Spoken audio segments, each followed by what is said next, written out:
네, 안녕하세요. 영양사 박수미입니다. 저는 뇌졸중의 식사요법에 대해 말씀드리겠습니다. 우선 뇌졸중의 위험 요인을 살펴보겠습니다. 첫 번째는 고혈압인데, 고혈압이 있는 경우 뇌졸중 발생 위험이 2배에서 4배까지 증가한다고 합니다. 당뇨는 허혈성 뇌졸중의 발생 위험을 1.6에서 6배 증가시키고, 이상지질혈증이 있는 경우에는 총 콜레스테롤 수치가 상승함에 따라 허혈성 뇌졸중 발생 빈도가 2배 증가한다고 합니다. 비만과 관련해서는 체질량 지수가 증가할수록 뇌졸중 발생 위험이 2배 증가하며 음주의 경우에도 1.6배 증가한다고 합니다. 그런데 이와 같은 위험 요인들은 나이, 성별 등 조절할 수 없는 위험 요인과는 달리 식사요법 등을 통해 미리 관리하여 뇌졸중을 예방할 수 있습니다. 그럼 어떻게 식사해야 할까요? 첫째, 염분 섭취를 줄입니다. 둘째, 정상 체중 유지를 위해 적정량 섭취합니다. 셋째, 지방 섭취를 조절해야 하는데 지방의 종류 중 포화 지방의 섭취를 줄이는 대신 불포화 지방으로 대체하여 섭취하고 트랜스 지방 섭취를 줄입니다. 마지막으로 섬유소를 충분히 섭취합니다. 이렇게 4가지가 뇌졸중 예방을 위한 식사 원칙입니다. 이제 하나씩 자세히 알아보도록 하겠습니다. 뇌졸중 예방을 위한 첫 번째 식사 원칙은 염분 섭취를 줄이시는 겁니다. 소금 1g은 나트륨 400mg에 포함하고 있는데요. 나트륨 섭취가 많아지면 뇌졸중과 고혈압의 발생률이 증가합니다. 반대로 소금 10.5g을 섭취하다가 5g으로 감소하면 수축기 혈압이 4에서 6 정도 감소한다고 합니다. 수축기 혈압이 10 또는 확장기 혈압이 5 정도 감소하면 뇌졸중으로 인한 사망률을 약 30% 낮출 수 있다는 보고가 있습니다. 따라서 나트륨 섭취가 많아지지 않도록 조절하셔야 합니다. 그럼 현재 우리나라 사람들이 어느 정도의 나트륨을 섭취하고 있을까요? 2017년 국민건강영양조사에 따르면 한국인의 평균 나트륨 섭취량은 3,740mg으로 소금으로 환산하면 약 9.4g입니다. 반면에 세계보건기구에서 정한 나트륨 1일 섭취 목표량은 2,000mg으로 소금 5g이니 한국인의 평균 나트륨 섭취량은 세계보건기구 권장량의 약 2배입니다. 성별로 보면 남성은 목표량의 2배, 여성은 목표량의 1.5배 정도의 나트륨을 섭취하고 있어 남성이 여성보다 나트륨 섭취량이 많았습니다. 연령대별로는 남성은 30, 40대, 여성은 40대에서 나트륨 섭취가 높았습니다. 나트륨을 과다하게 섭취하게 되는 원인은 무엇일까요? 김치류와 찌개류, 면류 같은 국물 요리이고 연령별로 보면 20대가 라면, 50대 이후는 찌개류였습니다. 나트륨을 섭취하는 장소는 가정에서 54% 정도였고 외식이 36%를 차지하였는데 외식을 통한 나트륨 섭취가 2008년 29%에서 2011년 36.1%로 지속적으로 증가하고 있습니다. 그럼 외식 시 나트륨 섭취를 줄이기 위해서는 어떻게 해야 할까요? 첫 번째로 외식 횟수를 줄이시는 겁니다. 외식은 고객의 입맛을 만족시키기 위해 음식의 간이 세기 때문에 외식 횟수 자체를 줄이시는 것이 가장 좋은 방법입니다. 두 번째, 불가피하게 외식을 하게 된다면 나트륨 함량이 적은 메뉴를 선택하십시오. 짬뽕, 우동, 냉면, 탕, 찌개 같은 국물 요리는 1인분의 나트륨이 2000mg, 즉 하루 나트륨 목표량에 해당하는 양이 포함되어 있습니다. 나트륨 함량이 1000에서 2000mg 사이의 음식들은 죽, 카레라이스, 볶음밥, 비빔밥 같은 일품 요리들입니다. 이렇게 나트륨 함량이 많은 음식들은 가급적 피하시기 바랍니다. 나트륨이 1000mg 미만인 음식들을 살펴볼까요? 회덮밥, 곰탕, 떡, 만두, 김밥, 튀김 등 비교적 간을 적게 하는 음식들인데요. 이 음식들의 장점은 고추장이나 소금, 간장을 따로 주는 경우가 많아서 나트륨 섭취량을 스스로 조절할 수 있다는 점입니다. 그럼 고추장이나 소금, 간장을 얼마나 넣어 드시면 좋을까요?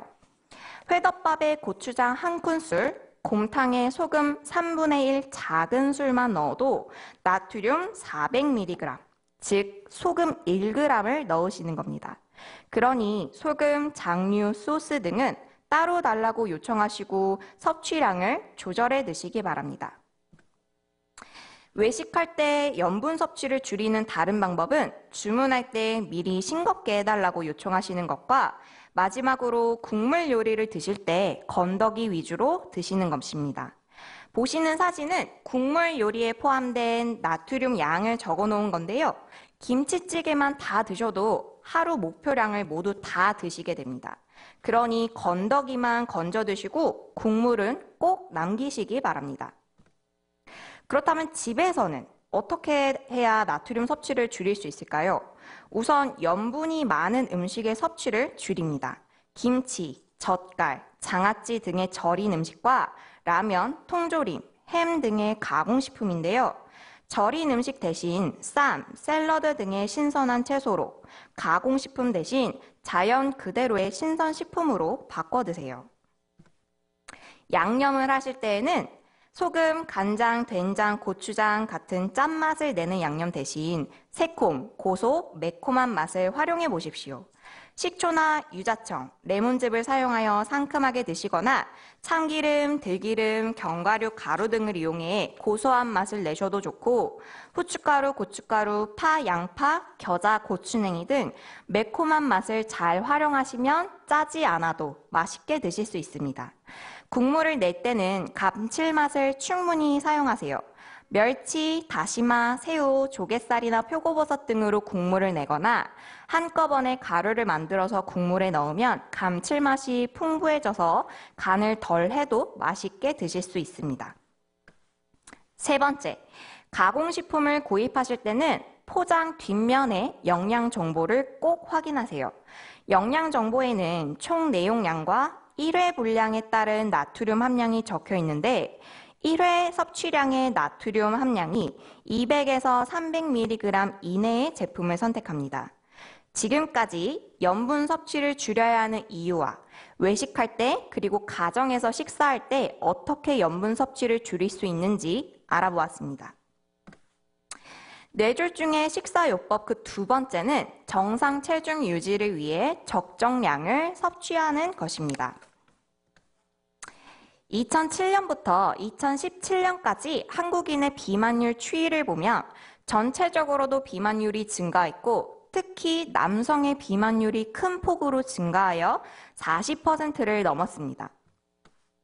왜 정상 체중을 유지해야 할까요? 비만은 고혈압, 이상지지혈증, 당뇨병, 심장질환의 발생률을 증가시키는데 이는 모두 뇌졸중의 위험 요인이기 때문에 체중 관리가 반드시 필요합니다. 그럼 내가 정상 체중인지 아닌지는 어떻게 알 수 있을까요? 체질량 지수라는 비만 정도를 평가하는 방법이 있는데 이를 활용하시면 됩니다. 체질량 지수를 구하는 방법은 본인의 키를 미터로 환산하여 2번 곱한 값으로 현재 체중을 나눠주면 됩니다. 계산한 값이 18.5 미만이면 저체중, 18.5에서 23 미만이면 정상 체중, 23부터 25 미만은 과체중, 25부터 비만입니다. 예를 들어 계산해 볼까요? 먼저 키가 170cm에 몸무게가 78kg인 사람의 체질량 지수를 계산한다면 제 170cm를 미터로 환산한 1.7을 2번 곱한 값으로 현재 체중인 78을 나눠주면 됩니다. 값은 27이 나왔는데 이는 비만에 속합니다. 두 번째는 키가 154cm, 몸무게가 58kg인데요. 키 154cm를 미터로 환산한 1.54를 2번 곱하고 몸무게인 58을 나눠줍니다. 24.5가 나왔는데요. 이는 과체중에 해당합니다. 체중뿐 아니라 복부 비만이 되지 않도록 관리하셔야 합니다. 허리둘레가 증가할수록 제2형 당뇨병, 고혈압, 심근경색, 허혈성 뇌졸중의 위험이 높아지기 때문에 남자분은 35인치, 여자분은 33인치 이하로 유지하도록 합니다. 그럼 체중을 줄여야 하는 경우 어떻게 해야 하나요? 하시는 분들이 계실 거예요. 하루에 500칼로리를 줄이신다면 한 달에 2kg가량 체중을 감소할 수 있습니다. 일단 오늘 나의 식사부터 살펴볼까요? 예를 들어 아침에는 밥 한 공기와 계란 후라이 1개를 먹었고요. 점심에는 라면 1개와 콜라 1캔, 저녁에는 밥 한 공기와 삼겹살 1인분, 소주 1병을 먹었습니다. 중간 간식으로는 사과 1개, 우유 200ml, 단팥빵 1개와 믹스커피 1잔을 섭취했습니다. 첫 번째로 500칼로리를 줄이는 방법은 밥량을 줄이시는 것입니다. 밥 3분의 1공기만 적게 드셔도 100칼로리를 감량할 수 있고 이는 감자 1개, 고구마 반 개, 인절미 3개, 밤 3개, 크래커 5개와 동일합니다. 두 번째는 간식을 줄이는 것입니다. 여러분들이 즐겨 드시는 믹스커피 4봉지에는 각설탕 28개가 들어있고 이는 밥 한 공기를 드신 것과 같습니다. 믹스커피를 블랙커피로 바꾸시면 50칼로리를 줄일 수 있습니다. 오렌지 주스나 콜라같이 달달한 음료를 녹차나 보리차, 탄산수와 같이 달지 않은 음료로 바꾸시면 100칼로리 감소합니다. 단팥빵이나 페이스트리를 식빵으로 대체하셔도 150에서 450칼로리까지 줄일 수 있고 튀긴 감자칩 한 봉을 담백한 크래커로 바꾸시면 400칼로리나 감소하게 됩니다. 세 번째는 고열량 음식 피하기인데요. 삼겹살 1인분을 불고기로 바꾸시면 315칼로리가 감소하고 라면을 쌀국수로 바꾸시면 210칼로리 감소합니다. 짜장밥을 야채김밥으로 바꾸시면 420칼로리, 제육덮밥을 회덮밥으로 바꾸시면 100칼로리 정도 감소됩니다. 네 번째로 하루 500칼로리 줄이기 위해서는 조리법을 변경하시는 것도 도움이 됩니다. 조리 방법에 따른 감자 요리의 에너지 차이를 살펴볼까요? 찐 감자는 한 개에 100칼로리이지만 감자전은 약 190칼로리, 튀겨 만드는 크로켓은 약 270칼로리입니다. 달걀도 마찬가지인데요. 수라는 80칼로리, 기름을 사용한 달걀 후라이가 약 100칼로리, 달걀 야채 전이 약 130칼로리로 기름 사용량이 많아질수록 열량도 높아집니다. 두부나 닭, 만두도 동일합니다. 두부를 튀기는 대신 찜으로 만드시면 110칼로리가 감소하고 치킨 대신 백숙을 먹으면 400칼로리, 군만두 대신 물만두를 먹으면 150칼로리 줄일 수 있습니다. 마지막으로 체중 관리를 위해서는 술을 멀리하세요. 소주 한 잔이 54칼로리, 맥주 한 잔이 95칼로리, 막걸리 한 잔이 92칼로리로 소주 한 병과 맥주, 막걸리 약 5잔은 모두 500칼로리입니다. 또한 술은 뇌졸중의 독립적인 위험인자 중 하나로도 알려져 있으니 절제하시는 것이 좋겠습니다. 그럼 아까 나의 식사에서 500칼로리 줄이는 방법을 여러 가지 적용해 볼까요? 먼저 아침밥은 3분의 1공기 덜 먹으면 100칼로리가 줄어들고 계란 후라이를 수란으로 바꾸면 20칼로리를 덜 수 있습니다. 점심에 라면 대신 쌀국수를 먹으면 210칼로리 감소하고 콜라 대신 탄산수를 먹으면 110칼로리 줄일 수 있습니다. 저녁에 삼겹살 대신 불고기를 먹으면 315칼로리 줄어들고 소주를 먹지 않으면 500칼로리 감소할 수 있습니다. 과일은 사과 1개에서 3분의 1개로 줄이면 100칼로리, 우유를 저지방 우유로 바꾸면 45칼로리, 단팥빵을 식빵으로 바꾸면 150칼로리, 믹스커피 대신 블랙커피를 먹으면 50칼로리 줄일 수 있습니다. 이 중에서 가능하신 것으로 선택해서 하루 500칼로리 줄이도록 실천해 보세요. 자, 여기까지 정상 체중 유지의 필요성과 내가 정상 체중인지 과체중인지 비만인지 알 수 있는 방법을 설명드렸고 체중 조절을 위해 500칼로리 줄이는 방법을 알려드렸습니다. 세 번째 뇌졸중 식사 원칙은 지방 섭취를 조절하는 것입니다. 지방 섭취를 조절하기 위해서는 지방의 종류와 섭취량이 중요한데요. 그럼 무엇을 덜 먹고 무엇을 더 먹어야 할까요? 지방의 종류 중 포화지방이라는 것이 있는데 이는 주로 동물성 식품에 존재하며 혈중 LDL 콜레스테롤을 증가시킵니다. 혈중 LDL 콜레스테롤은 혈관 벽에 쌓여 동맥경화를 유발하는 나쁜 콜레스테롤이니 당연히 줄여 드셔야겠죠. 반대로 불포화지방은 주로 식물성 기름에 존재하며 혈중 콜레스테롤을 낮춰주는 역할을 합니다. 따라서 포화지방 섭취는 줄이고 불포화지방 섭취는 늘려야 합니다. 포화지방이 많은 음식들을 많이 알고 계시죠? 돼지나 소의 기름, 닭껍질, 치즈, 버터, 생크림, 라면, 믹스커피, 프림에 많이 들어있습니다. 따라서 이러한 음식들은 가급적 섭취를 줄이셔야 합니다. 반대로 불포화지방이 많은 식품으로는 등푸른 생선, 견과류, 올리브오일, 참기름, 들기름, 옥수수유 등의 다양한 식용유들이 있습니다. 보통 실온에서 액체 상태인 기름들입니다. 불포화지방 섭취의 이론점을 연구한 논문들의 결과를 살펴보면 올리브유를 섭취했을 때 그리고 견과류를 많이 먹은 그룹이 적게 먹은 그룹보다 생선을 주 5회 이상 먹는 군이 주 1회 이하로 먹는 군보다 뇌졸중 위험도가 감소하였음을 알 수 있었습니다. 이렇듯 불포화지방은 뇌졸중 예방에 도움이 되는 것으로 알려져 있습니다. 단, 주의하실 것이 있습니다. 땅콩 약 20알 또는 호두 5알은 밥 반 공기의 열량과 동일합니다. 따라서 섭취량이 늘면 체중이 증가할 수 있으니 과다하게 섭취하지 않도록 주의하셔야 합니다. 그렇다면 식물성 기름으로 튀긴 튀김은 괜찮을까요? 정답은 노입니다. 식용유에 열을 가하면 트랜스 지방이라는 것이 생성되는데 이 트랜스 지방은 포화지방과 유사한 작용을 하여 혈중 LDL 콜레스테롤은 상승시키고 HDL 콜레스테롤은 감소시키게 됩니다. 트랜스 지방이 많은 음식에는 어떤 것들이 있을까요? 마가린, 감자튀김, 치킨, 도넛, 크로아상, 피자 등 고온에서 조리한 음식들에 트랜스 지방이 많습니다. 따라서 이러한 식품들의 섭취 횟수를 줄이시고 가공식품을 구매할 때는 영양정보의 트랜스 지방 함량을 꼭 확인하시기 바랍니다. 그럼 적절하게 지방을 섭취하기 위해서는 어떻게 해야 할까요? 첫째, 조리 전 닭 또는 오리고기의 껍질을 제거하세요.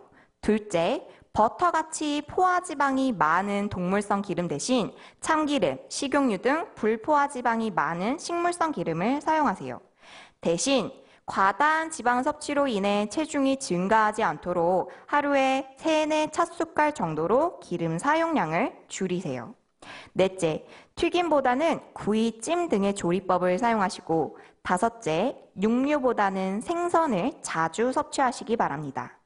육류는 기름기를 제거하고 살코기로 섭취하시고 살코기는 한 번에 탁구공 크기 1~2개 정도로 섭취량을 조절하시기 바랍니다. 마지막으로 우유는 저지방 또는 무지방 우유로 선택하시는 것을 권장드립니다. 지금까지 줄여 먹어야 할 포화지방과 트랜스 지방, 그리고 이들을 대신해서 섭취해야 할 불포화지방에 대해 알아보았습니다. 마지막으로 충분한 섬유소 섭취에 대해 말씀드리겠습니다.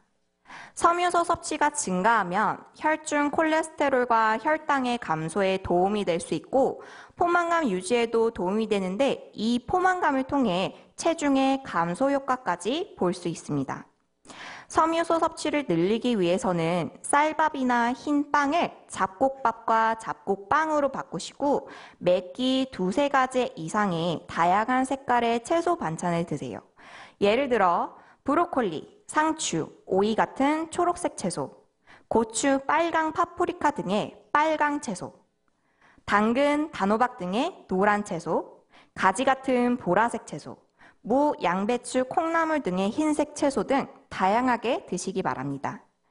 그리고 야채나 과일을 즙이나 주스로 갈아 드시는 것보다는 생과일, 생야채로 드시는 것이 좋습니다. 단 과일은 당을 많이 함유하고 있기 때문에 과잉 섭취에 주의하셔야 합니다. 지금까지 총 4가지의 뇌졸중 식사 원칙을 살펴보았는데요. 이러한 원칙들이 적용된 식단의 예를 한번 살펴볼까요? 지중해 식단이라고 혹시 들어보셨을까요? 이 식사는 뇌 심혈관 질환 예방에 도움이 되는 것으로 알려져 있습니다.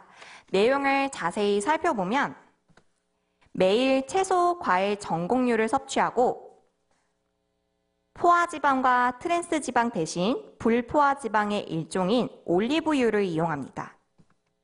주 2회 생선을 섭취하고 육류 대신 생선, 가금류, 콩, 달걀을 섭취합니다.